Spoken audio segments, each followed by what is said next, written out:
todos, bienvenidos. Me he tenido que comprar un teléfono celular por obligación, no me ha quedado otro remedio.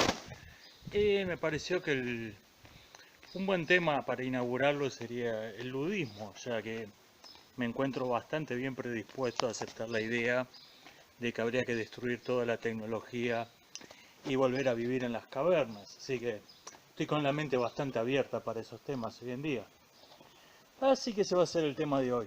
La caja de comentarios del video sobre bombas y abombados tuvo una discusión muy amable con un joven anarquista que usa el nick Amira Ravenclaw. No es un anarcofeminista en la línea del fallido atentado en la Recoleta, digo fallido porque no sirve ni para terroristas esos tipos, sino que es un pacifista tolstoyano o algo así que trabaja en una biblioteca.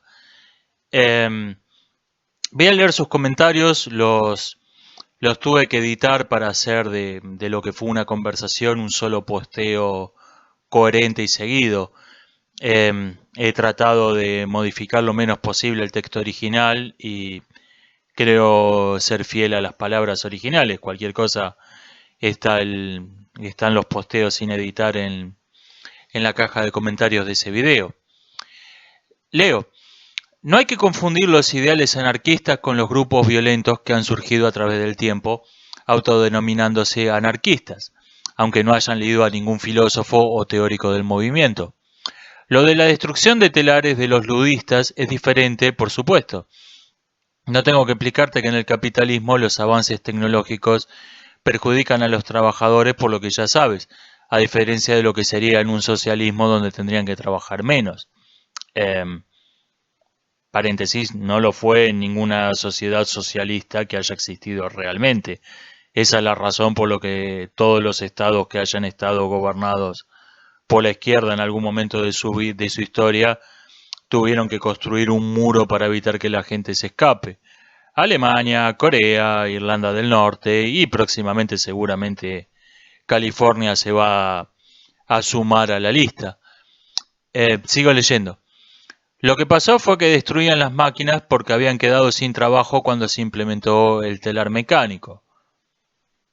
Más o menos. Pero sea, no voy a discutir sobre hechos históricos. Con el consumismo seguimos trabajando lo mismo que hace 100 años porque producimos muchísimo más. Y aunque una buena parte ha sido para mejorar las condiciones de vida de los ciudadanos, la verdad es que una gran mayoría son productos sin beneficio directo para la sociedad. No voy a poner una lista de 1000 cosas, cada uno puede imaginarse de las cosas que estoy hablando. ¿Okay? Estoy de acuerdo con lo que decís, pero discrepo en acusar a la idea por lo que hacen quienes presuntamente siguen esa idea.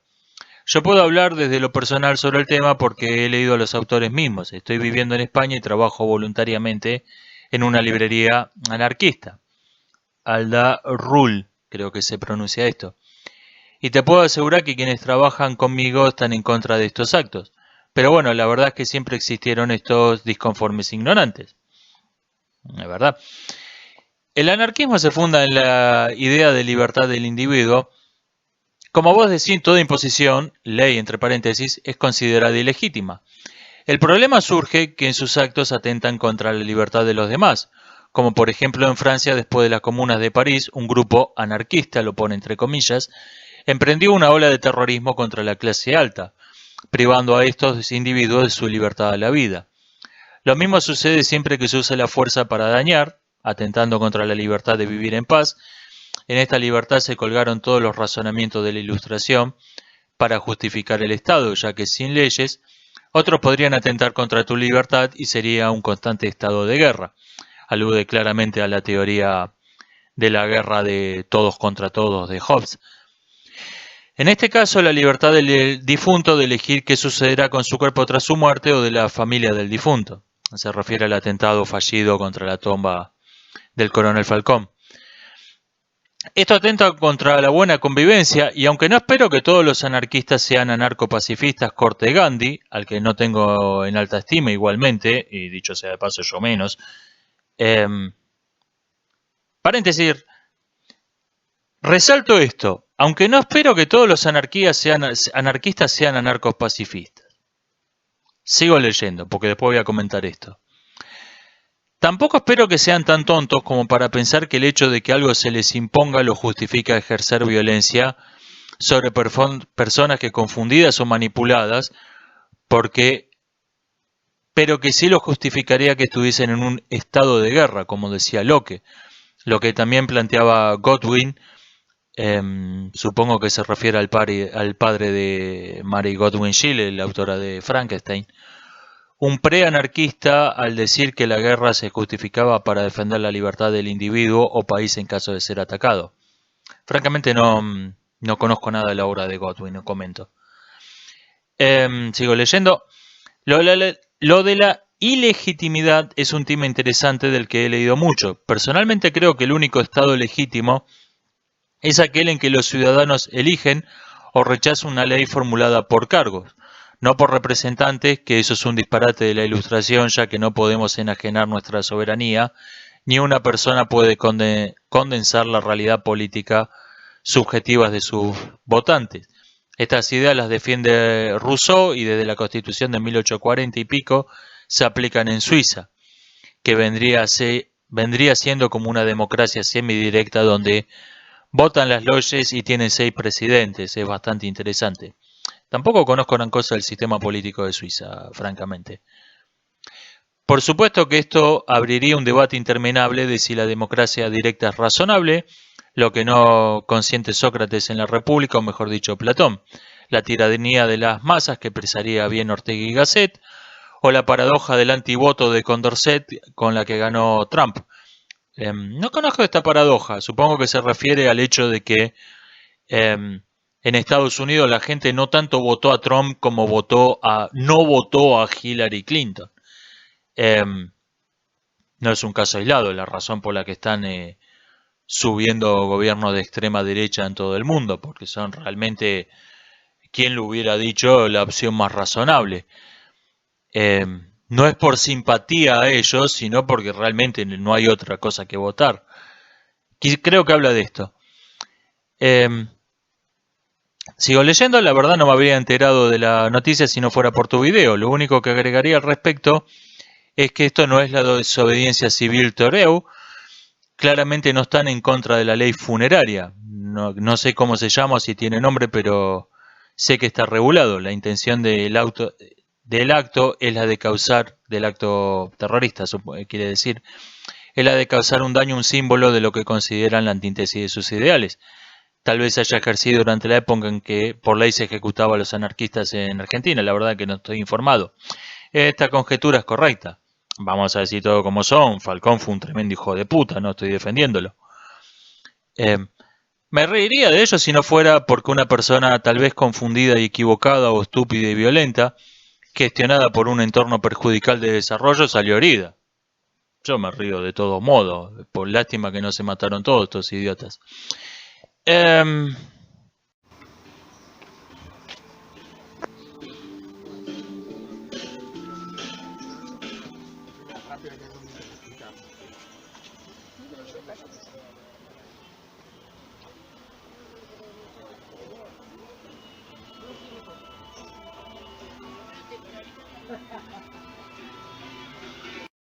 Vamos por partes. No tengo la menor duda de que la mayor parte de los anarquistas rechazan estos actos violentos.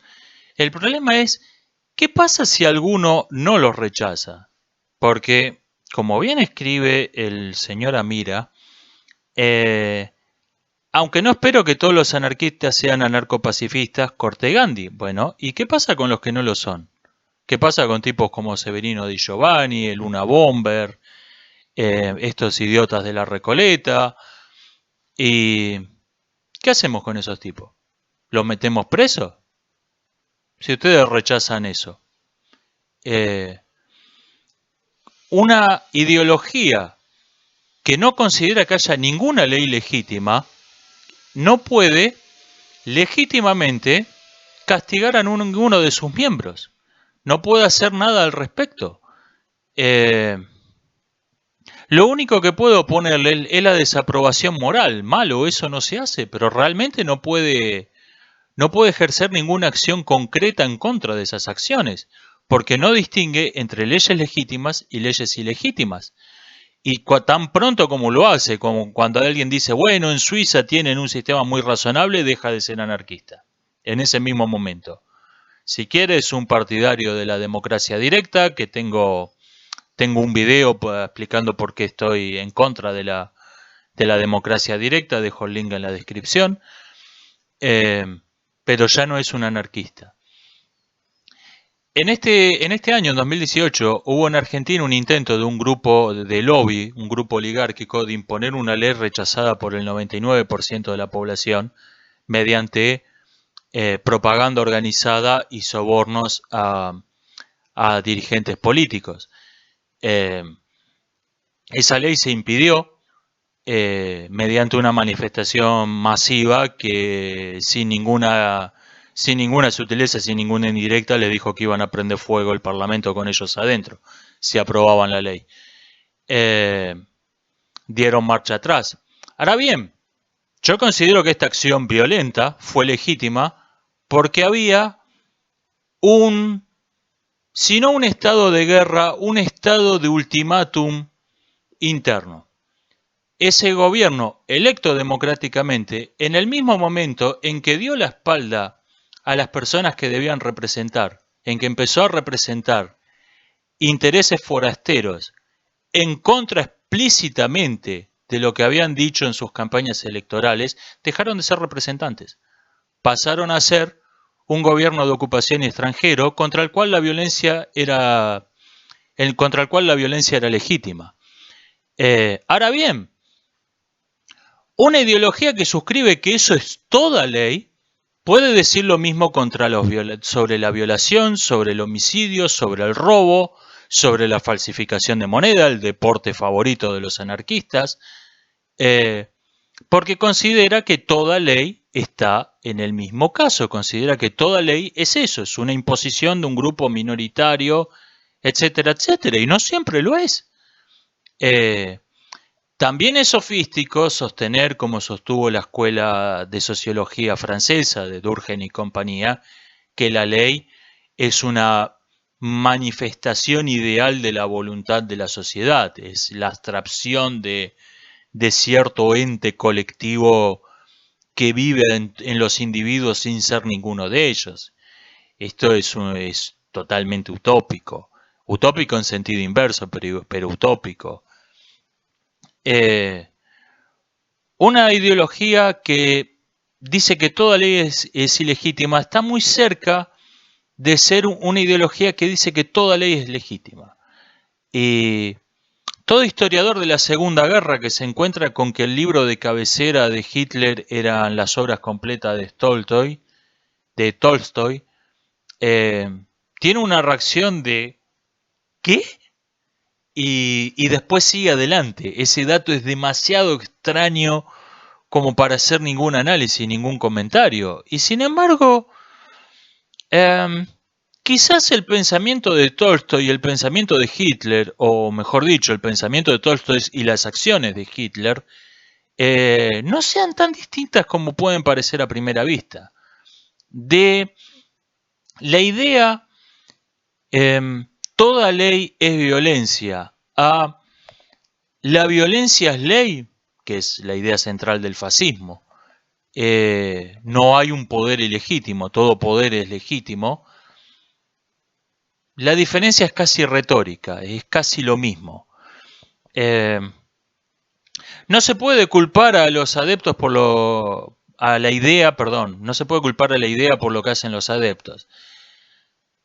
Tiempo atrás hubiese estado de acuerdo con esto, pero entonces ¿quiere decir que las ideas no tienen nada que ver con lo que hacemos? Y si ese es el caso, ¿por qué no ser nazi? Si las ideas vendrían a ser una especie de role game que no tiene nada que ver con el mundo real, ¿por qué no suscribir cualquier idea? Entonces, claramente esto no es verdad. Nuestras ideas afectan lo que hacemos y lo que hacemos se convierte en ideas, se abstrae en ideas. Y hay una relación muy compleja, no es obvia, no es directa, pero hay una relación entre lo que pensamos y lo que hacemos. Cuando fueron los incidentes religiosos en Birmania en 2016, le pregunté en otro foro a un budista Theravada qué pensaba de esos incidentes causados por fundamentalistas budistas, y decían que me respondió que esos tipos, esos budistas, fundamentalistas budistas birmanos, no se estaban comportando del modo en que prescribe el Canon Pali, que vendría a ser la Biblia de los budistas. En cambio, un fundamentalista islámico que sale a poner bombas, que a cortarle cabezas a todo el que no acepte convertirse a su fe, sí está haciendo lo que prescribe el Corán. Y en ese momento esto me pareció un sofisma, pero pensándolo ahora en retrospectiva, creo que tiene razón. Eh, Hay claramente una relación entre las ideas y lo que hacemos. Del mismo modo, si bien es sofístico atacar la idea por lo que hace el hombre, la falacia ad hominem, hay una especie de falacia ad hominem al revés que consiste en exculpar por completo a la idea de lo que hacen los hombres. Cuando, si vemos que en un grupo político o religioso lo más constante, lo más sostenido a lo largo del tiempo es una acción nefasta en particular o una idea nefasta en particular, o incluso un trastorno mental en particular, las perversiones sexuales en el cristianismo, la manía suicida en el budismo, etcétera, son de hecho lo más durable de esos grupos, lo más perdurable a lo largo del tiempo. Cambia la organización de las sectas, cambian la doctrina, cambian los rituales, pero esos trastornos mentales son lo más perdurable que tienen. Quizá el problema esté en la idea. Quizás la mitología cristiana con su inmaculada concepción y su Mesías nacido de una virgen sea particularmente atractiva para personas que tienen algún trastorno con su sexualidad. Quizá las 4 nobles verdades del budismo sean una carta de suicidio sublimada como doctrina filosófico-religiosa. Y del mismo modo, la historia del anarquismo, está bien, hay filósofos, autores interesantes, no voy a negar esto, pero lo más perdurable de la historia del anarquismo es el terrorismo. Reaparece una y otra vez en toda clase de grupos en todas partes del mundo, en las sociedades más diversas. Bueno, quizás el problema está en la idea, no en los hombres. O están los hombres, pero hombres que tienen voluntad de salir a poner bombas se sienten particularmente atraídos por una ideología que en buena medida los justifica, los defiende.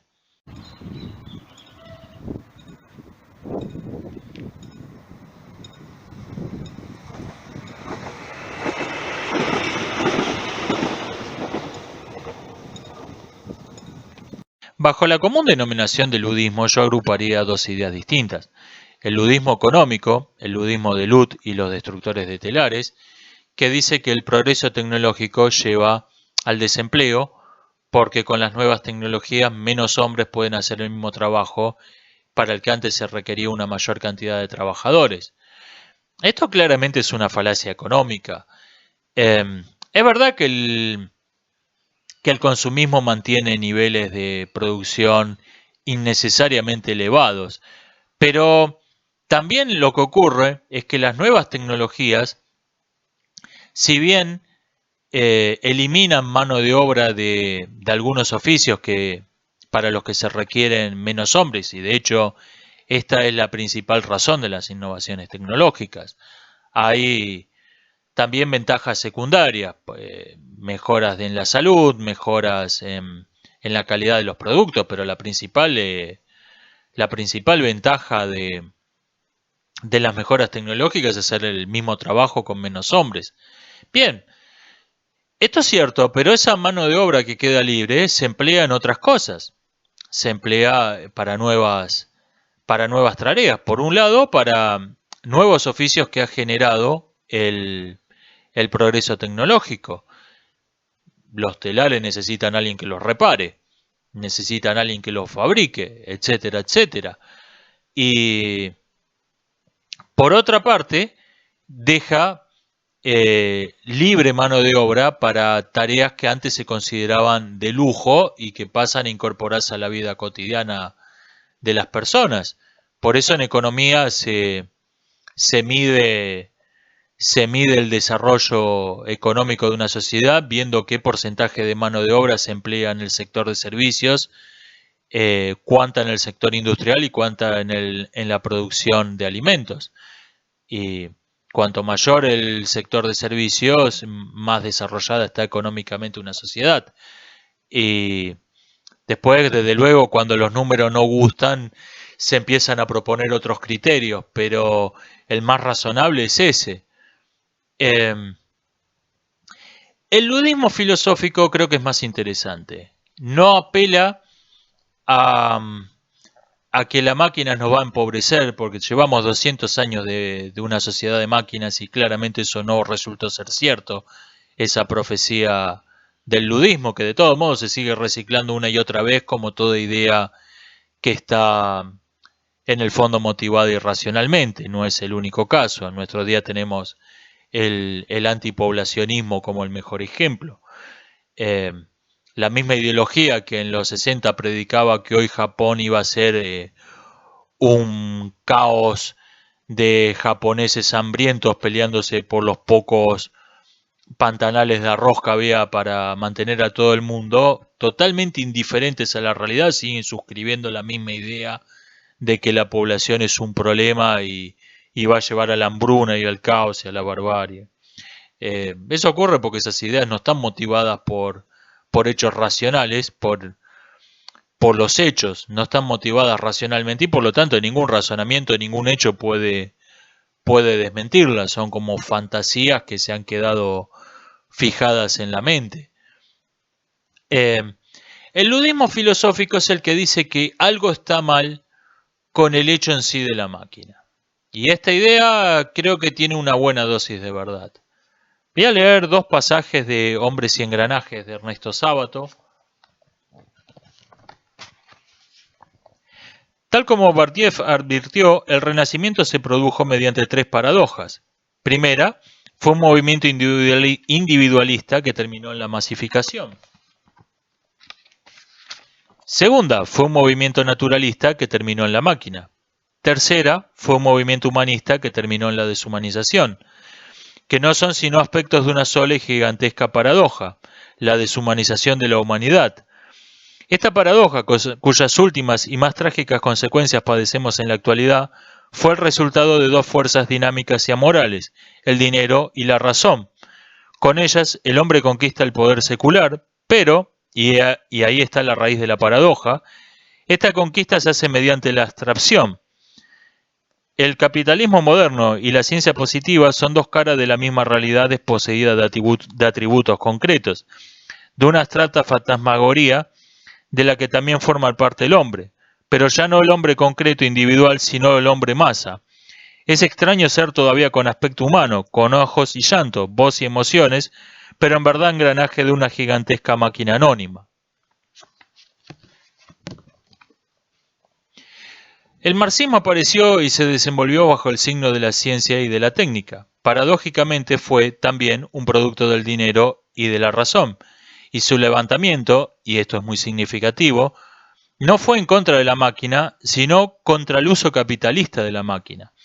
Fue un intento de quebrar la temible alianza del dinero y la razón, liberando la razón y proponiéndola al servicio del hombre, humanizándola. El mismo Lewis Mumford cree en esa posibilidad y afirma que no debe confundirse capitalismo con maquinismo. En la antigüedad hubo capitalismo sin máquinas y también puede concebirse la existencia de máquinas sin capital. Es falso atribuir a la máquina que es amoral los pecados del régimen capitalista, como es sofístico atribuir al capitalismo los méritos de la máquina. Durante mucho tiempo yo también estuve convencido de esa verdad, pero ahora empiezo a creer que la máquina tiene males inherentes a su misma naturaleza.